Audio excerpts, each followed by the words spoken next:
সমস্যা বলছি এখানে অনেক কিছু নিয়েই সমস্যা, এক খাবার নিয়ে সমস্যা, বাচ্চাদের মারা নিয়ে সমস্যা, সব কিছু নিয়ে এখানে সমস্যা। দিদিমণি হেল্পারকে ঝেঁটা দিয়ে মারতে যাবে, সে খাবার দেরিতে করবে। এক মায়েরা যদি 11টায় কি 10:30টায় খিচুড়ি আনতে আসে, তাদের খিচুড়ি আর দেবে না। কেন দিদিমণি হেল্পারকে মারধর করে? ওই তো রান্না করতে দেরি হবে, ও যদি ঘর থেকে সুপুরি পাতা নারকল পাতা নিয়ে এসে রান্না করতে দেয়, সেই খাবারটা কত দেরি হবে, টাইমের মধ্যে হবে কি? একে তো বাচ্চারা পাবে না খাবার, তার মধ্যে সেদ্ধ হবে না, ডিমকে চাবি দেবে কেন? আমার বাচ্চা একদিন যদি নাই স্কুলে আসে, তা বলে তার খাবারটা কোথা যায়? সে খাবারটা তো তার পাও না, তাহলে সে খাবারটা যায় কোথা? আচ্ছা, স্কুলে তালা ঝুলছে কেন? স্কুলে তালা আমরা দিয়েছি এই অশান্তির জন্য। প্রত্যেক দিন অশান্তি হবে। একটা হেল্পারকে একটা দিদিমণি এমন কামড়েছে, তার এখন অবধি হাতে দাগ আছে। এই সিস্টেমটা কোত্থেকে পায় ও সাহসটা, যেরকম করে কামড়াবে? দিদিমণির নাম কি? দিদিমণিটা মিতালি সিংহ। বাড়ি কোথায়? এখানেই মাজুতেই, মাজু উত্তর মাজু, হাট বলরামপুর। আর হেল্পারের নাম? হেল্পারের নাম, ওর নামটা কি? চন্দ্রিমা সাহা। কি চাইছেন আপনারা? আমরা চাইছি দুটো দিদিমণি এই স্কুল থেকে অন্য জায়গায় ট্রান্সফার হয়ে যাক, এখানে ওরা থাকলে হবে না। আমাদের ছেলেরা তো কিছু শিখবেই না, উপরন্তু অশান্তি হতেই থাকবে। তালাটা তাহলে আপনারা কবে খুলবেন? তালাটা দিয়ে আগে একটা মিলচাল হোক, ওপর মহল থেকে লোক আসুক, তারপরে সবাই দেশের লোকেরা ভেবে দেখবো কি করা যাবে। এখন তালা দেওয়াই থাকবে? হ্যাঁ, এখন থাকবে। আপনার নাম?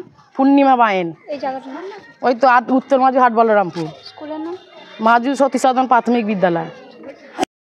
থানায় আমি আমার নিজের জন্য সুরক্ষার জন্য একটা কেস ডায়েরি করতে এসে, জেনারেল ডায়েরি। কি হয়েছে, কি কারণে?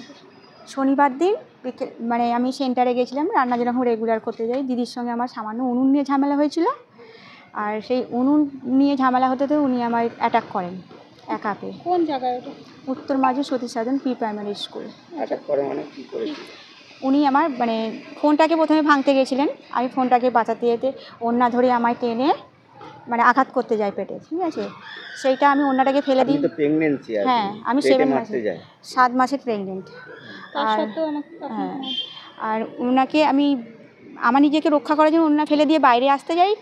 যেহেতু আমি একা ছিলাম সেই সময়, ওই হাতটা ধরে মানে আসতে দেবে, আর হাতে আমার মানে জোরেই কামড়ে নেয়।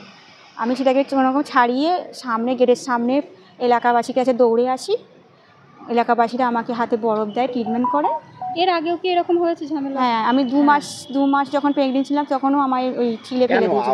কেন বারবার আপনাকে অ্যাটাক করছেন কেন? উনি মেন্টালি একটু সাইড ইফেক্ট আছেন, মানে মানসিক একটু অসুস্থ আছেন। ওনাকে আমি মানিয়ে নেওয়ার চেষ্টা করেছি সব দিক দিয়ে, কিন্তু উনি তো আজ দেখুন আপনি প্রেগনেন্সি, আপনার পেটে আঘাত করতে চেয়েছে এবং আপনাকে তাহলে বাচ্চাদেরও তো ক্ষতি করতে পারিস। হ্যাঁ, উনি করতে পারেন, উনি রেগে গেলে যে কোনো কাজ করতেই পারেন। বাচ্চাদের কি মারধর করতেন স্কুলে? না, বাচ্চাদের সেরকম করে না, কিন্তু রেগে গেলে উনি প্রচণ্ড মানে অশ্লীল ভাষাও বলেন। এবার আমাকে সেদিন হয়তো রাগের মাথায় করেছে এরকম। আচ্ছা, দেখলাম যে স্কুলে তালা ঝুলছে, এতে তো বাচ্চাদের পড়াশোনার ক্ষতি হচ্ছে।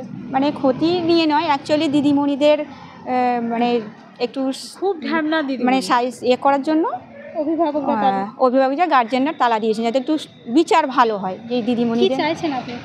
আমি চাইছি যে সেন্টারটা ভালোভাবে চলুক। আপনি থানায় এলেন? থানায় এলাম নিজের সুরক্ষার জন্য, যেহেতু আমি অভিযোগ লেখাচ্ছি। আমার নিজের পেটের বাচ্চা আছে, ভবিষ্যতে তো আমি ওই সেন্টারেই যাব। উনি ওই এলাকারই লোক। আপনি কাজ করতে চাই? হ্যাঁ, আমি ওখানে কাজ করতে চাইছি, মানে যেন পরিবেশটা ভালো থাকে, ঠিক আছে? আপনি কি করেন ওই স্কুলে? আমি রান্নার কাজ করি, সহায়িকা। কতদিন কাজ করছেন? আমি 1.5 বছর ঢুকেছি। আপনার নাম? চন্দ্রিমা সাহা। ওই দিদির নাম যে মানধর করতে? ওনার নাম মিতালি সিনহা। ঠিক আছে। ঘটনাটা কি ঘটেছে, কি আপনার কানে এসেছে? হ্যাঁ, আমাদের মাজুতে শক্তিসাধন প্রাইমারি স্কুল, তার সঙ্গে একটা অ্যাটাচড অঙ্গনওয়াড়ি কেন্দ্র রয়েছে। সেটা মর্নিং শিফটে চলে। তো সেখানের যে টিচার আছে, সেই টিচারের সঙ্গে সহায়িকার কিছু প্রবলেম হয়, এবং আমি যেটা আমাদের ওই প্রাইমারি স্কুলের যে হেড টিচার তার কাছ থেকে শুনলাম যে অঙ্গনওয়াড়ির টিচার সহায়িকার হাতে কামড়ে দিয়েছে, এরকম একটা ঘটনা ঘটেছে। লোকালি ঝামেলাও হয়েছিল। পুরোটাই আইসিডিএসের বিষয় এটা আমাদের, এবং এলাকার লোকজন স্কুলের তালা বন্ধ করেছিল, কিন্তু 10টা 15-তে আমাদের ওখানে যে হেড টিচার সে এসে লোকজনকে বলে স্কুলের তালা খোলায়, এবং আমাদের স্কুল একদম নর্মাল চলছে। সেখানে মিড ডে মিলও স্বাভাবিক হয়েছে, আমি খোঁজ নিলাম। হ্যাঁ, শুনলাম সকালে পুলিশও এসেছিল, কিন্তু এতে আমাদের যে প্রাইমারি স্কুল সেখানে কিছু এফেক্ট হয়নি। কিন্তু তালাটা মেন গেট দিয়ে মেরে দেওয়া হয়েছে, যেখানে মেরেছিল এবং ওরা সকালে খুলেও দিয়েছে কিন্তু আমাদের। ঢুকতে পারেনি প্রথমে, তারপর হ্যাঁ, সকালেই আমাদের 10টা 15 হেড টিচার ওখানে এসে দেখে লক করা। এলাকাবাসী বলার পর এলাকাবাসী আমাদের স্কুলের গেট তারা খুলে দিয়েছে লক। সেখানে স্বাভাবিক স্কুল হচ্ছে এবং মিড ডে মিলও স্বাভাবিকভাবেই হচ্ছে। তালা দেওয়া কি কারণে তালা দেওয়া আরো? স্কুলে তালা দেওয়ার কারণ হচ্ছে শনিবার দিনকে তখন প্রায় 10:30 বাজে, মানে রান্নাবান্না প্রায় শেষ হয়ে গেছে, বাচ্চাদের খাবারও দেওয়া হয়ে গেছিলো। উনুনকে নেতা দেওয়ার উদ্দেশ্য করে উনুনটা কোনো রকম ভেঙে যায়। তার জন্যে মানে যে লেবার ছিল মিতালি সিংহ, যে সেন্টারের দিদিমণি, তার লেবার ছিল চন্দ্রিমা সাহা।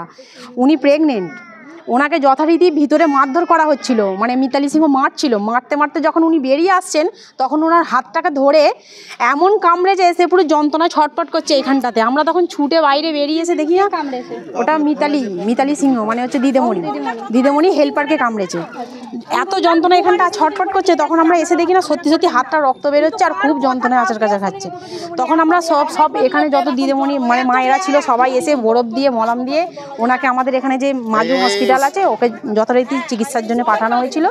তারপর আমরা এখানে তালা দিয়েছি, আমাদের অঞ্চলের লোক এসেছিলো, আমাদের সদস্য দাদারা সব ছিল। আমরা বলেছি যে আমাদের 2 দিদিকেই পাল্টাতে হবে এখান থেকে।